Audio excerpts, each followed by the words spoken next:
क्या आपको पता है कांग्रेस ने सत्ता में रहते हुए आपका कितना पैसा लूटा? स्क्रीन पर दिख रहा ये आंकड़ा इतना बड़ा है कि इसे आप एक बार में पढ़ भी नहीं सकते। अगर इतने सारे पैसों का एक ढेर लगाया जाए तो यकीन मानिए इससे पूरा एक पहाड़ बन सकता है। कांग्रेस ने कोई एकाध घोटाला नहीं किया, बल्कि कांग्रेस ने कई सारे घोटाले किए। आइए दोस्तों, कांग्रेस के काले कारनामों को क्रम अनुसार समझते हैं। 360 करोड़ रुपए की रिश्वतखोरी की बात सामने आई। 64 करोड़ रुपए की कमीशन में सोनिया गांधी और पूर्व प्रधानमंत्री मनमोहन सिंह के नाम। Commonwealth Games scam fiasco actually erupted. What exactly is the National Herald case? National Herald case में ईडी ने बड़ी कार्रवाई की है। 5 आरोपी हैं, जिसमें सोनिया गांधी, राहुल गांधी, मल्लिकार्जुन खड़गे का नाम भी जो है वो शामिल है। 14 करोड़ रुपए की रिश्वत की पेशकश का आरोप लगाया था। टाटा ट्रक और 125 करोड़ की घूस। कोयला घोटाले के एक मामले में आज सजा का ऐलान किया जाएगा। साल 1948 में देश की आजादी के पहले वर्ष में ही कांग्रेस ने घोटाला कर दिया। उस वक्त के नए नवेले पाकिस्तान ने भारत की सीमाओं में घुसपैठ करना शुरू कर दिया। तभी भारतीय सैनिकों को एक जगह से दूसरी जगह ले जाने के लिए जीपों की आवश्यकता हुई थी। तब ब्रिटेन की एक कंपनी को 300 पाउंड प्रति जीप के हिसाब से 1500 जीपों का ऑर्डर दिया गया, लेकिन 1949 तक केवल 155 जीप ही भारत में आई थी और जिन तय मानकों पर इन जीपों को लाया जाना था ये उससे भी बुरी हालत में थी, क्योंकि इस डील में भारत की तरफ से वीके मेनन ने भूमिका निभाई थी और उन्होंने नई जीप की बजाय पुरानी जीप का और उनके स्पेयर पार्ट्स का ऑर्डर दिया था। जब इन जीपों को भारत लाया गया तो बंदरगाह से वेयर हाउस तक भी ये जीपें चल के नहीं जा सकती थी। आम भाषा में कहे तो ये जीपें एकदम कबाड़ थी। लेकिन जब मामले की जांच की गई तो उस वक्त के Indian high commissioner VK Menon पर कई सारे आरोप लगे, लेकिन दुर्भाग्य देखिए देश का, इस जांच को 1955 में बिना किसी निष्कर्ष पर पहुंचे बंद कर दिया गया। साथ ही बड़े दिल वाली कांग्रेस सरकार के प्रधानमंत्री चाचा नेहरू ने सफलतापूर्वक किए गए इस घोटाले के इनाम स्वरूप वीके मेनन को अपनी कैबिनेट का मंत्री बना दिया। और शर्म की बात तो ये है कि जिस वीके मेनन ने देश के सैन्य सौदों में गड़बड़ियां की, उसी वीके मेनन को 1957 में देश का रक्षा मंत्री बना दिया जाता है। वीके मेनन के रक्षा मंत्री रहते 1962 में चीन ने भारत पर हमला कर दिया और इस हमले की वजह से भारत ने अपनी 1000 वर्ग किलोमीटर जमीन खो दी थी। एक रक्षा मंत्री के तौर पर भी वीके मेनन असफल रहे और उन्हें अपने पद से इस्तीफा देना पड़ा। कहा जाता है कि वीके मेनन पंडित जवाहरलाल नेहरू के बहुत ही करीबी थे। घोटालों की घटनाएं कांग्रेस राज में बड़ी आम बात रही है। ये घोटाला कांग्रेस राज में मनमोहन सिंह की सरकार के समय 2012 के समय सामने आया था। इस पूरे घोटाले में भारत को लगभग 750 करोड़ रुपए का नुकसान हुआ था। गवर्नमेंट के अंडर आने वाले सभी कामों को एक प्रक्रिया के द्वारा किया जाता है, लेकिन कांग्रेस ने घोटालों को अंजाम देने के लिए पूरी निष्ठा से अपनी खुद की बनाई हुई प्रक्रिया का पूरा पालन किया, ताकि घोटाले का पैसा ऊपर से लेकर नीचे तक आसानी से बांटा जा सके। मैं ये बात इसलिए कह रहा हूँ क्योंकि आगे आने वाले जितने भी घोटालों के बारे में हम बात करेंगे उनमें हमें ये बात हमेशा कॉमन दिखाई देगी। खैर, ये जो घोटाला है वो टाटा ट्रक से जुड़ा हुआ है, जो एक विदेशी कंपनी है। भारत ने समय समय पर अपनी सैन्य ताकतों को बढ़ाने के लिए कई सारे साधनों को खरीदा और उनकी खरीद के लिए कई बार सौदे भी किए गए। टाटा ट्रक घोटाले में भी एक सौदा ही किया गया था। साल 1986 में राजीव गांधी ने सेना के लिए जिन ट्रकों को खरीदा, उन ट्रकों की कीमत 1 करोड़ प्रति ट्रक से भी महंगी थी और इसी कीमत पर एक नहीं बल्कि 700 ट्रकों को खरीदा गया।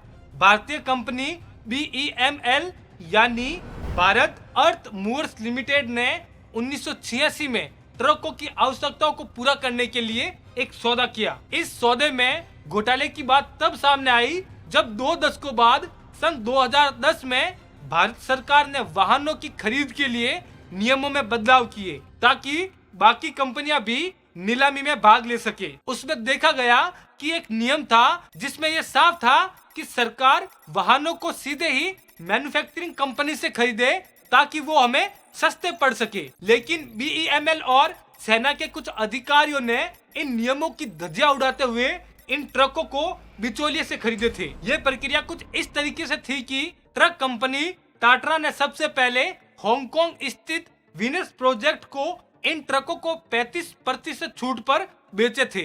ये Venus company Vectra world wide की सहयोगी सब्सिडरी कंपनी थी। इस कंपनी ने ट्रकों को टाटा सिपोक्स लिमिटेड कंपनी को बेचा। ये कंपनी भी वेक्ट्रा वर्ल्ड वाइड की यूके स्थित एक सब्सिडरी सहयोगी कंपनी है।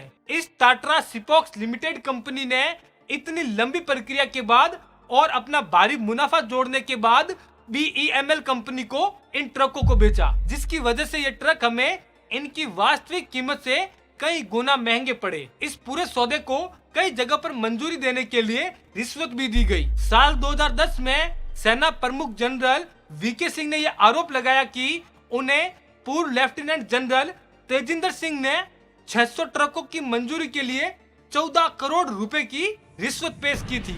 जब साल 2012 में यह मामला सामने आया, तब रक्षा मंत्रालय ने Vectra advanced engineering private limited company के साथ में 1 साल का प्रतिबंध लगा दिया था। इंदिरा गांधी की हत्या के बाद साल 1984 में कांग्रेस को 404 सीटों पर भारी विजय हुई थी और उसके बाद राजीव गांधी को प्रधानमंत्री बनाया गया था। साल 1986 में राजीव गांधी की सरकार ने स्वीडन की एक कंपनी AB बोफोर्स के साथ में 155 mm की 400 तोपों का एक सौदा तय किया। इस सौदे के ठीक 1 साल बाद यानी 1987 में राजीव गांधी और इनके करीबी लोगों पर 64 करोड़ रुपए की घूस का आरोप लगा। इस घोटाले का पता भारत से नहीं बल्कि स्वीडन की एक रेडियो ने किया था। जब इस रेडियो ने इस पूरे घोटाले को अपने चैनल पर ब्रॉडकास्ट किया। रेडियो पर इस खबर को सुनने वालों में जेनेवा में रहने वाली भारतीय पत्रकार चित्रा सुब्रमण्यम भी थी। जब चित्रा सुब्रमण्यम और द हिंदू के संपादक N राम ने इस घोटाले पर जांच शुरू की तो इनकी रिपोर्ट से पूरे भारत में बोफोर्स घोटाले की बात होने लगी थी। स्वीडन के रेडियो ने जब इस घोटाले का ब्रॉडकास्ट किया तब केवल इतनी सी जानकारी सामने आई थी कि इस सौदे को मंजूरी देने के लिए कहीं ना कहीं घूस दी गई है, लेकिन किसी का भी नाम सामने नहीं आया था। परंतु इसके ठीक 4 दिन बाद ही हमारे यशस्वी प्रधानमंत्री श्री राजीव गांधी जी ने संसद में एक बयान दिया और उसमें उन्होंने कहा कि इस पूरे सौदे में ना ही कोई मिडिल मैन है और ना ही किसी को घूस दी गई है। लेकिन सवाल यहाँ पर यह खड़ा होता है कि जब किसी का भी नाम सामने नहीं आया तो फिर हमारे प्रधानमंत्री राजीव गांधी को ये बयान देने की जरूरत क्यों पड़ी? उन्हें आखिर किस बात का डर था जो उन्होंने इतनी जल्दबाजी और इतनी हड़बड़ी दिखाई थी? परंतु हाँ, कुछ कारणों से ये सामने आता है कि जब बोफोर्स तोप की खरीद का फैसला किया जा रहा था तब रक्षा मंत्रालय स्वयं प्रधानमंत्री जी के पास में था। अब आप समझ सकते हैं कि भले ही खबर में नाम किसी का नहीं था,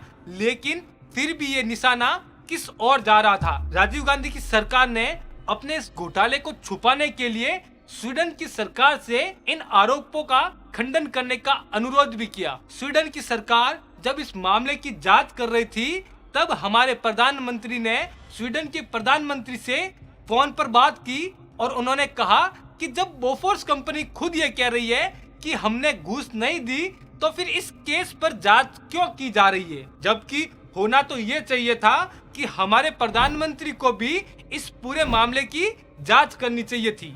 उस समय स्वीडन में हमारे राजदूत BM ओझा ने जब ये बात सुनी तो वो हैरान रह गए कि आखिर हमारे प्रधानमंत्री इस जांच के लिए मना क्यों कर रहे हैं, क्योंकि शायद उनके कारनामे सामने आ जाते। खैर, जब जनता के सामने ये घोटाला आया तो राजीव गांधी का खूब विरोध हुआ और इसका परिणाम ये निकला कि जिस कांग्रेस को 1984 में 404 सीटें मिली थी, उसी कांग्रेस को 1989 के चुनाव में मात्र 193 सीटों से संतुष्टि करनी पड़ी थी, यानी पिछले चुनाव से 50% सीटों का नुकसान। कांग्रेस नीति यूपीए सरकार के प्रधानमंत्री मनमोहन सिंह जब दूसरी बार प्रधानमंत्री बनते हैं तो उन्होंने जनता के साथ में कई सारे वादे किए, लेकिन उनके कार्यकाल में उनके कामों की बजाय उनके घोटालों पर बहुत ज्यादा चर्चा की गई। मार्च 2012 में भारत की संसद में एक रिपोर्ट पेश की गई। इस रिपोर्ट के आते ही पूरे भारत की राजनीति में एक भूचाल सा आ गया था। न्यूज़पेपर हो या टीवी चैनल, हर जगह इसी की बात हो रही थी। इस रिपोर्ट में हुए खुलासे के अनुसार इसे देश का सबसे बड़ा घोटाला माना जा रहा था। ये घोटाला था कोयला घोटाला, जिसे कोलगेट स्कैम के नाम से भी जाना जाता है। इस रिपोर्ट को कैग यानी कंट्रोलर एंड ऑडिटर जनरल ने पेश किया था। इस रिपोर्ट के अनुसार वर्ष 2004 से लेकर 2009 तक इस घोटाले को अंजाम दिया गया था और कैग की अंतिम रिपोर्ट की माने तो इस पूरे घोटाले से भारत को लगभग 1.86 लाख करोड़ रुपए का नुकसान हुआ था। ये आंकड़ा इतना बड़ा था कि एक आम इंसान इसको लिखने या समझने बैठे तो उसका सिर चकरा जाए। इस पूरी रकम में कितने जीरो लगेंगे ये आम जनता की कल्पना से बाहर है। कैग ने अपनी रिपोर्ट में खुलासा करते हुए कहा कि कोयला खदानों का आवंटन बिना किसी नीलामी प्रक्रिया के किया गया था, जबकि इन खदानों का आवंटन नीलामी प्रक्रिया से किया जाना था। लेकिन कांग्रेस की सरकार ने गवर्नमेंट और प्राइवेट सेक्टर की कंपनियों को बहुत ही सस्ते दामों में आवंटन दे दिया। इसकी वजह से जो पैसा सरकारी खजाने में आना चाहिए था वो पैसा इन कंपनियों के पास चला गया और इनमें भी प्राइवेट सेक्टर की कंपनियां ज्यादा थी। मजे की बात तो यह है कि जब ये घोटाला हो रहा था तब किसी और के पास नहीं बल्कि प्रधानमंत्री मनमोहन सिंह और शंभू सोरेन के पास ही कोयला मंत्रालय था। अब जब किसी व्यक्ति के पास में कोई डिपार्टमेंट होता है तो उसे उस डिपार्टमेंट से संबंधित निर्णय लेने में आसानी होती है। और अब आप समझ सकते हैं कि इस पूरे घोटाले में मुख्य भूमिका किसने निभाई होगी। यूपीए गठबंधन की कांग्रेस सरकार के प्रधानमंत्री मनमोहन सिंह के 10 साल के कार्यकाल में जैसे घोटालों का कोई दौर चल गया हो। उन्हीं में से एक घोटाला है 2G स्पेक्ट्रम घोटाला।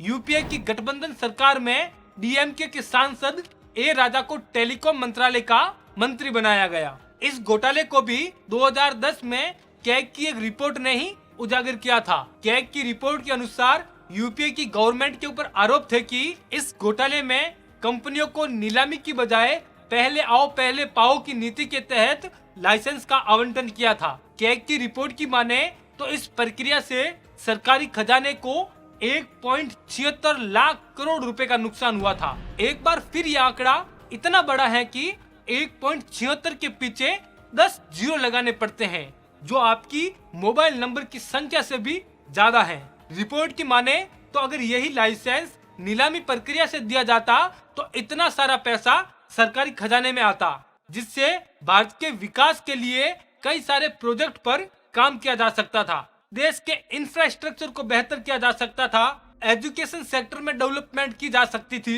इन पर यह भी आरोप लगे कि यूपीए की सरकार ने नियमों की अनदेखी करके टेलीकॉम कंपनियों को फायदा पहुंचाया गया और मार्केट भाव से भी बहुत सस्ती कीमतों पर इनको स्पेक्ट्रम बेचा गया और फिर बाद में इसी स्पेक्ट्रम को इन्हीं कंपनियों ने दूसरी कंपनियों को महंगे दामों में बेचकर बहुत बड़ा मुनाफा कमाया। इस स्पेक्ट्रम के लिए कई सारी कंपनियां तो इस क्राइटेरिया में भी नहीं आती थी, फिर भी उनको लाइसेंस दिए गए। यहाँ तक कि इन कंपनियों को गलत ढंग से स्पेक्ट्रम आवंटन के लिए रिश्वत भी दी गई थी। पहले आओ पहले पाओ की नीति के तहत बांटे गए इन स्पेक्ट्रम की जो अंतिम तिथि थी उसको भी बार बार आगे बढ़ाया गया। इस पूरे मामले के सामने आने के बाद टेलीकॉम मंत्री ए राजा ने अपने पद से इस्तीफा दे दिया और फरवरी 2011 में सीबीआई द्वारा ए राजा को गिरफ्तार कर लिया गया। इस दौरान उन्होंने 15 महीने जेल में ही बिताए थे।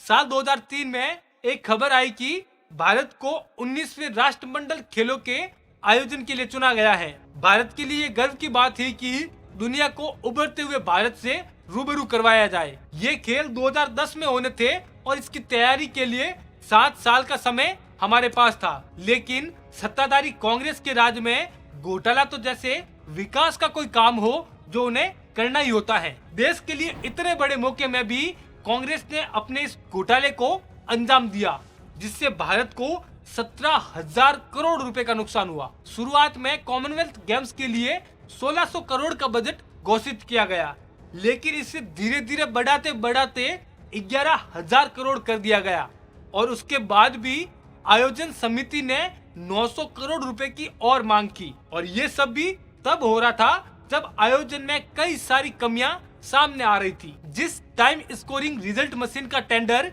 4 नवंबर 2009 को खोला जाना था, उसी टेंडर को 12 अक्टूबर 2009 को ही दे दिया गया। यानी जो समय तय किया गया था उससे 23 दिन पहले ही इस टेंडर को दे दिया गया। इस काम को MSL स्पेन कंपनी मात्र 62 करोड़ में कर सकती थी। उसको ये टेंडर नहीं देके स्विस कंपनी को यह टेंडर 157 करोड़ रुपए में दिया गया, यानी 95 करोड़ रुपए अधिक दिए गए। इतना ही नहीं, टॉयलेट पेपर का जो रोल 100-200 रुपए में आता था, उसी रोल को 3,000-4,000 प्रति रोल के हिसाब से खरीदा गया। इन सब के बावजूद भी खेल को शुरू होने में अब मात्र 3 सप्ताह बाकी थे, लेकिन तैयारियां ऐसी कि देश को शर्मसार होना पड़ा। निरीक्षण के लिए आई डेलीगेशन टीम ने चिंता जताई कि अभी तक तो खिलाड़ियों के रहने के लिए क्वार्टर भी तैयार नहीं किए गए। उन्होंने कुछ तस्वीरें भी जारी की जिसमें कमरों और बाथरूमों की हालत बेहद खराब दिखाई दे रही थी। कॉमनवेल्थ गेम्स शुरू होने से पहले ही घोटाले के खुलासे होने शुरू हो गए थे। 29 अक्टूबर 2009 में ब्रिटेन के शाही बकिंघम पैलेस में, जहां पर महारानी एलिजाबेथ ने तत्कालीन राष्ट्रपति प्रतिभा पाटिल को बैटन सौंपा था। इस पर आमतौर पर महारानी एलिजाबेथ का एक संदेश लिखा होता है। इस बैटन को सभी राष्ट्रमंडल देशों से होते हुए दिल्ली पहुंचना था। इसे क्वीन बैटल रिले कहा जाता है। ये राष्ट्रमंडल खेलों की एक परंपरा है। 2009 में ये आयोजन भारत की तरफ से करवाया जा रहा था, तो स्वाभाविक था कि इसमें पैसा भी भारत का ही खर्च होना था। तो इसके लिए ट्रांसपोर्टिंग, बैरिगेटिंग और वीडियोग्राफी के लिए जिस फर्म को पैसे दिए गए, उस फर्म का नाम था AM फिल्म्स। लेकिन बड़ी बात तो ये थी कि इस AM फिल्म्स के साथ में कोई भी कॉन्ट्रैक्ट साइन नहीं किया गया था। यही से इस घोटाले पर से पर्दा उठने लगा था